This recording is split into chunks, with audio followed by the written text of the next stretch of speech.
Brought to you by patreon.com/inspireddisorder and inspireddisorder.com/music. What you manifest in your mind, you can bring to reality. Borat 2, a.k.a. Borat subsequent movie film, a.k.a. Borat subsequent movie film delivery of prodigious bride to American regime for make benefit once glorious nation of Kazakhstan is on demand. Amazon Prime, a movie that I didn't even know was made, a movie that it's amazing that it's out, a movie that follows the first original Borat film, which I felt was the hardest I've ever laughed in my entire life inside of a movie theater. Was just an amazing movie. I was never a fan of Ali G necessarily. I remember a friend of mine trying to get me into it, but just wasn't really into it.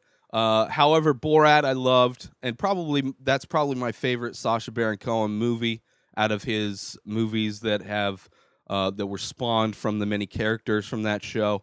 I also loved the Showtime show. Was it This Is America or something like that? That was an amazing show as well. But this one, Borat subsequent movie film, out on Amazon Prime now. Starring, of course, Sacha Baron Cohen as Borat. This one, of course, takes place after the events of the first film.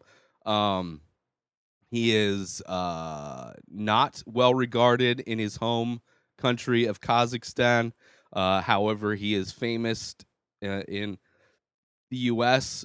So one of the things, of course, that he comes to the U.S. So he's the idea of this one is that he's trying to bring a gift to the president of the United States to try and make the standing in Kazakhstan better, and he's going to bring a monkey to the president. I believe it was the president initially, but of course that plan gets messed up, and instead of a monkey, his daughter. One of his daughters, his daughter, did he have two daughters?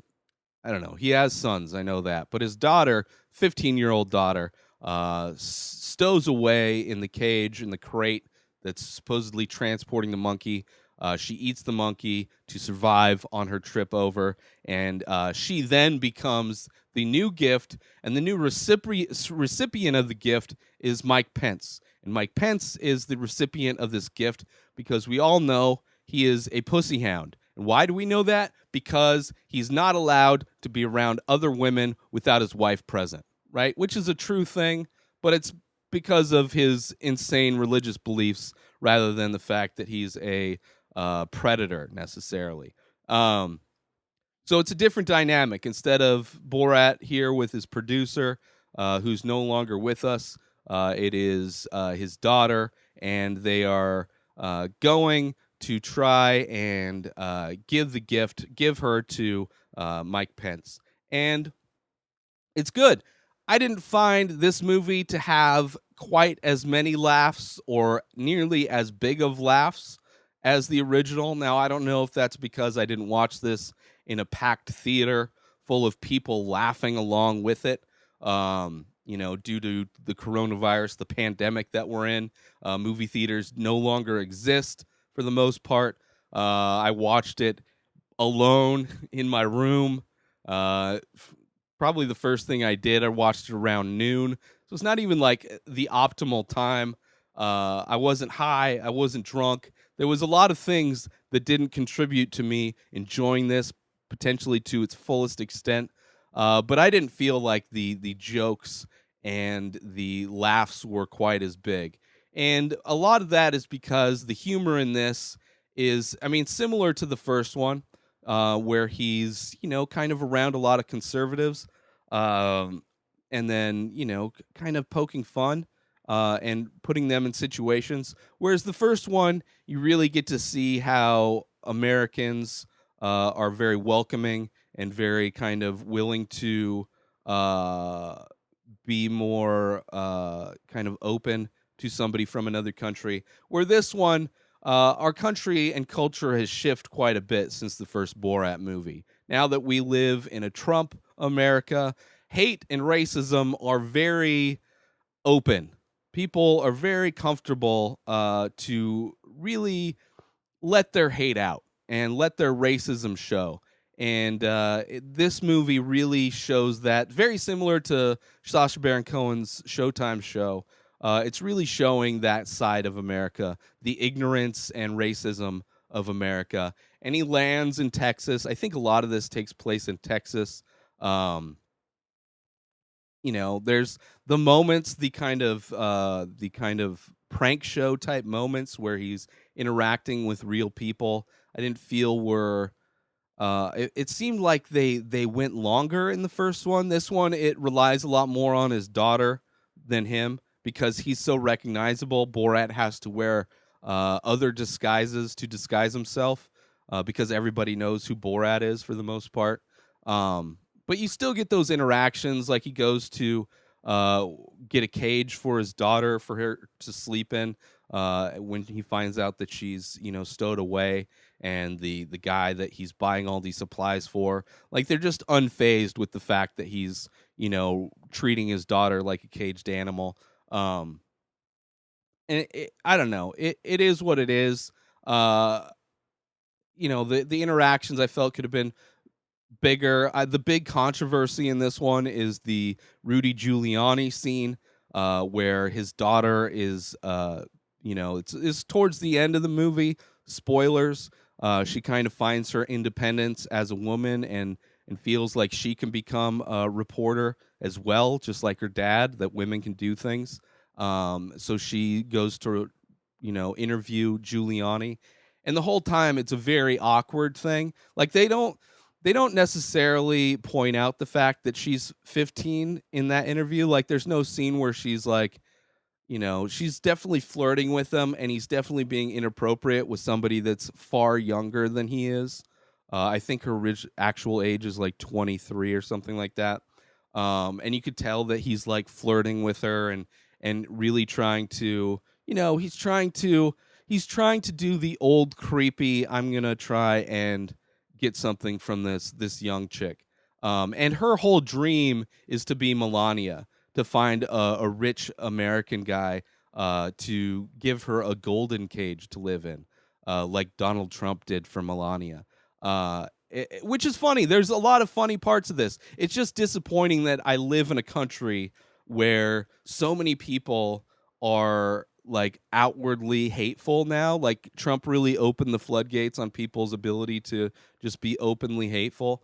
Like, there's a scene, even there are a few fun scenes, right? Like, because they're constantly going to these conservative kind of things. I mean, they're in a conservative city. There's one scene where he goes to a cake decorator. Borat and his daughter go to a cake decorator, and on the cake he asks, the Jews will not replace us, and the cake decorator has zero issue with it, which I think is funny because there's always that argument when gay marriage was legalized. Humans were actually given human rights for once.